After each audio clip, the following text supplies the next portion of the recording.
ഇടുക്കി ദേവികുളം താലൂക്കിലെ bison Valley വില്ലേജിൽ ഉൾപ്പെടുന്ന ചൊക്രമുടിയിൽ പരിസ്ഥിതിലോല മേഖലയിൽ റോഡും ചെക്ക് ഡാമും നിർമ്മിച്ചത് റവന്യൂ വകുപ്പിന്റെ സ്റ്റോപ്പ് മെമ്മോ അവഗണിച്ചെന്ന് റിപ്പോർട്ട്. ചൊക്രമുടിയിലെ നിർമ്മാണ പ്രവർത്തനങ്ങൾക്ക് റവന്യൂ വകുപ്പ് അധികൃതരുടെ ഒത്താശ ഉണ്ടെന്ന ആരോപണം ഇതോടെ ശക്തമാവുകയാണ്.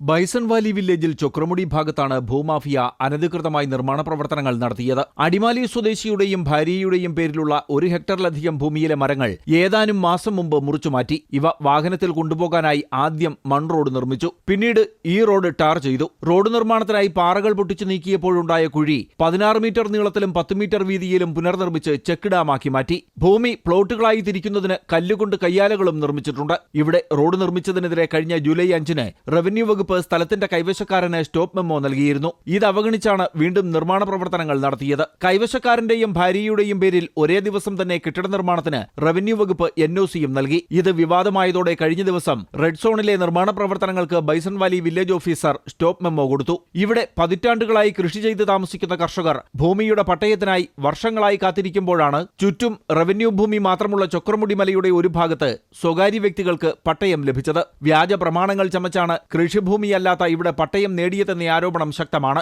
ഉന്നതതല ഇടപെടലിലൂടെ മാത്രമേ ഇതിന് സാധ്യതയുള്ളൂ. ടൂറിസം വികസനത്തിന്റെ പേരിൽ ഭൂമാഫിയ ചൊക്രമുടിയിലും സമീപ പ്രദേശങ്ങളിലും റോഡ് നിർമ്മിച്ചു എന്ന പരാതി നേരത്തെ തന്നെ ഉയർന്നിരുന്നു. കയ്യേറ്റത്തിനും അനധികൃത നിർമ്മാണത്തിനും രാഷ്ട്രീയ നേതൃത്വത്തിന്റെയും ഉദ്യോഗസ്ഥരുടെയും പിന്തുണയുണ്ടെന്നും ആരോപണമുണ്ട്. അമൃത ന്യൂസ്, ഇടുക്കി.